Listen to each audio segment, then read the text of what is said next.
Hello and welcome to Lunchtime Politics. I am Kayode Okikyolu. On the news this hour, Emir of Kano blows hot on the subsidy issue as it says poverty level cannot be reduced unless subsidy is stopped. More fireworks at the tribunal in Abuja as PDP and APC council slug it out over 2019 presidential election.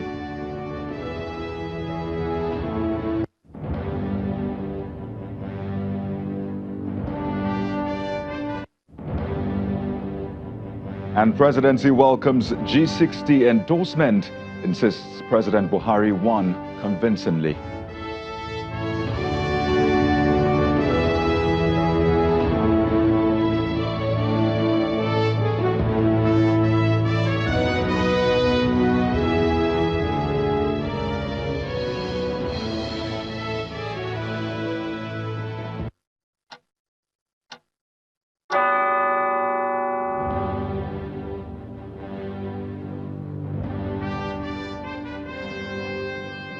Welcome everyone to the program. We begin this noon bulletin with the controversy over the federal government's petroleum subsidy, which has found its way to the front burner yet again.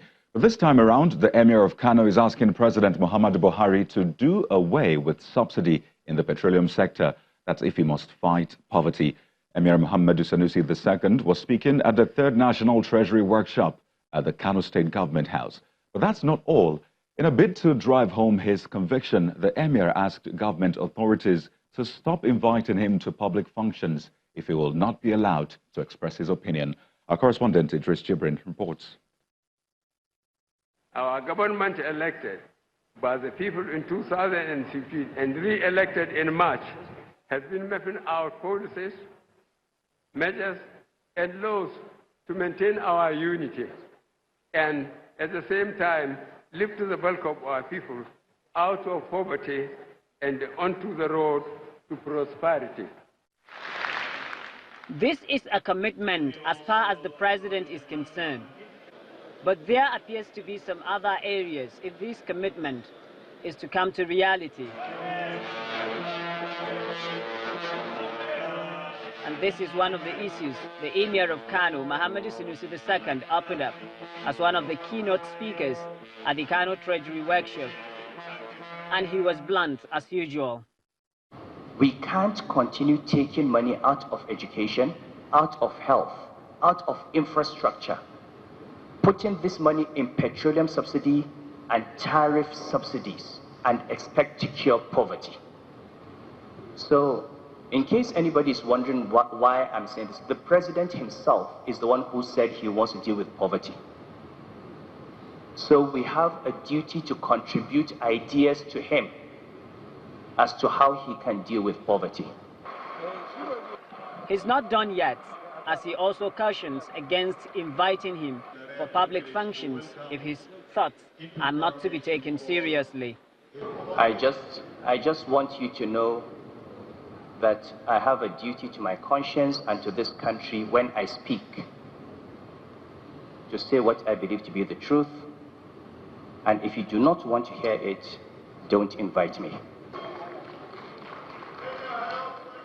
But the state deputy governor, Nasiru Gawuna, believes that suggestions as this should not just come as a talk shop, but rather they should be put to writing, passed on to appropriate authorities. All of us have the duty and responsibility to advise our principals on what to do, on what is right and what is wrong. So we are not only clapping, and I think if we are honest, if we clap and we believe in what His Highness has said, we should put it down and we should be able to depend our leaders when they decide to implement what we advise them to do.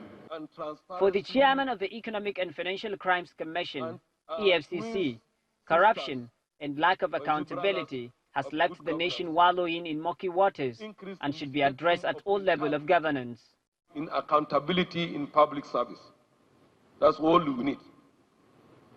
They are all powerful tools that, if allowed to exist in our professions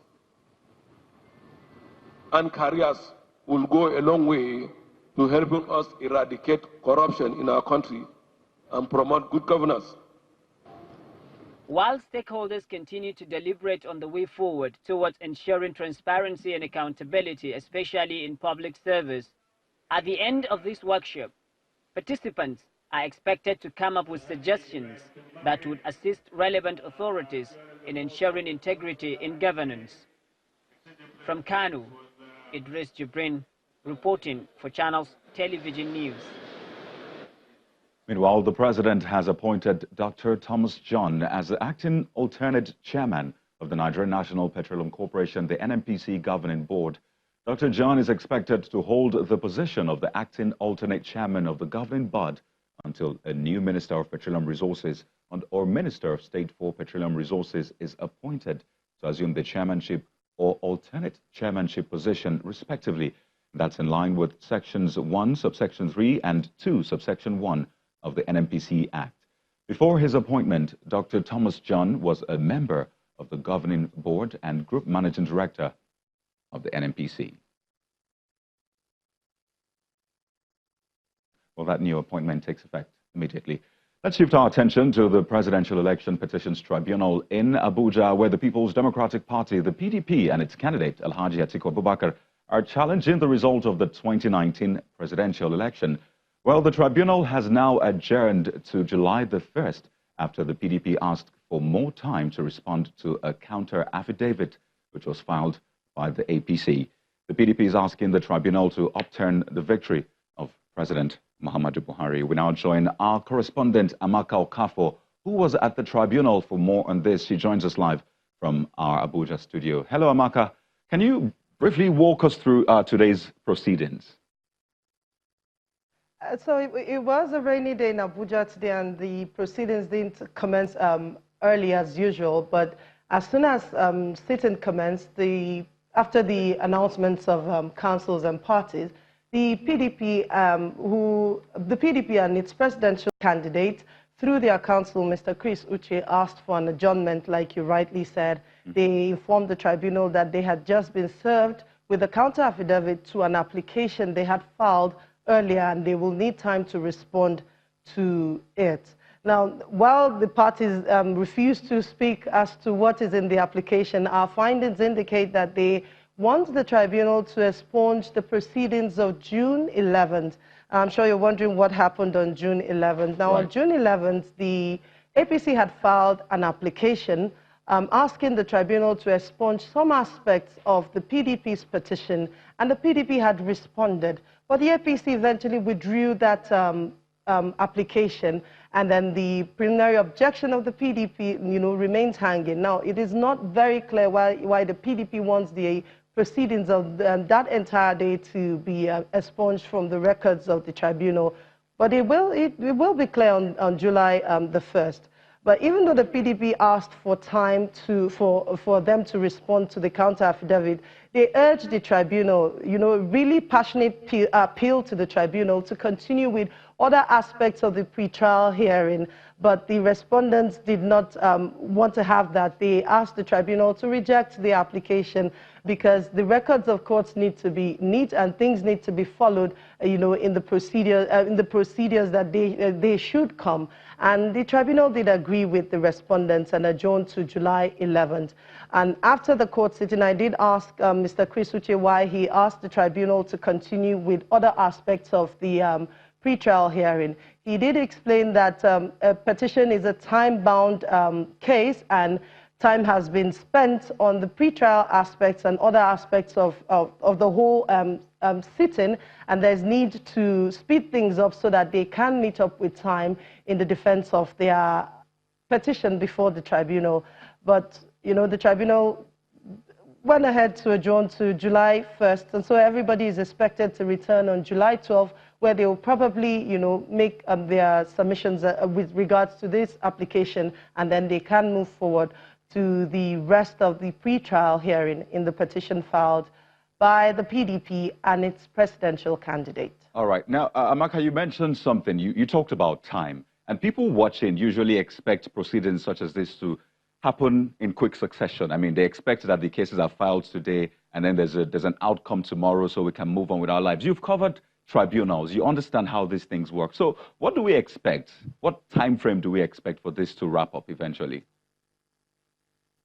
Well, you know that a petition in the court of first instance has like 180 days. And so this particular one is expected to elapse sometime in September. And so everything that has to do with this petition has to go on or before that time. But if it is caught up by time, well, you know, any which way decision will be reached. But the petition has 180 days, and we've spent almost half of the time allotment with regards to election petitions. Right. So what you're saying is we have to exercise patience, pretty much. Well, I wouldn't say you have to exercise patience. Every side will want to, I mean, the PDP will want to speed things up because time is really fast spent. We're still at the pre-trial proceedings. We've not gone into the petition in the main. Okay. And so I will be feeling that they will want to speed things up so that they can defend their case as much as, you know, with as much time as possible, you know, that they can get before the time elapses. All right. You know, so we've Amaka, had cases that had been caught up by time, and because they were caught up by time, they didn't even go into the in reaching a decision. The courts didn't even go into the main cases because they had been caught up by time, and I don't think they will want to be caught up by time as far as their petition is concerned. So they will want things to speed up from now on, but it's all dependent on them and the various applications they bring before the tribunal and the time it takes to, you know, take care of those things and do the housekeeping before they go into the petition in the main. Okay, Amaka, before I let you go, another major issue that came out of the tribunal is yesterday's drama involving Hope Democratic Party, and that got a lot of people talking. Can you just quickly run us through and tell us, is there anything latest about that? Well, like I reported yesterday, the tribunal has heard the application. Let me just take you back to yesterday. Now, it appears there are two factions to the Hope Democratic Party, even though Mr. Ambrose Oworu and, you know, his faction of the party had filed the petition before the tribunal at the moment. But another man appeared in court, I think, about 4 sittings ago. His name is Mr. Polan Tambria, and he said he's the chairman of the party and he will want to, that he did not authorize the council to Mr. Oworu and HDP to appear on behalf of HDP. And so he will want to change his council, and then he's also asking the tribunal to expunge the name of HDP in the said petition because the HDP is not challenging the election of President Buhari. And this drama has gone on for 4 sittings now, but the tribunal eventually heard them yesterday and reserved ruling to a date to be communicated to parties. Depending on which way the tribunal goes, we will know whether the petition will continue with the HDP in it. And if they decide to go with Mr. Poland, I don't know how Mr. Oworu petition will stand on its own at the tribunal, but, you know, all that will be left to the decision of the tribunal whenever they are Amaka, ready with that decision. I'm sure we'll definitely have to wait to see how that unfolds. We'd like to thank you so much for your time on the program. We've been speaking with our correspondent, Amaka Okafo from Abuja. Well, the Senate President, Ahmed Lawan, is making a promise that the 9th National Assembly will continue with the open NAS, which started in 2018. He also insists that federal lawmakers do not receive jumbo pay, as is being speculated. But then he wants more funding for the National Assembly in order to aid its oversight functions. He was speaking to a group known as Forum of Senators, made up of past and present senators who paid him a courtesy visit in his office. We are going to be very seriously and systematically entrenched with the oversight. Any minister or chief executive officer of an organization that is expected to function must function. I never believed that there is anything called jumbo pay to the National Assembly. The National Assembly members, both the Senate and the House, receive what is their salaries, and I receive $750,000 as my salary. But I need to function as a senator. My office needs to be properly funded. And therefore, I cannot conduct my oversight without some funding. So I believe that Nigerians need to understand this. So I believe that we need to continue to engage with the public. The public needs to understand what our functions, our roles are. And on this, I believe that we should continue with the openness. In 2018, we had the first version of the openness, where individuals and NGOs and CBOs were invited, and we had a lot of activities with public.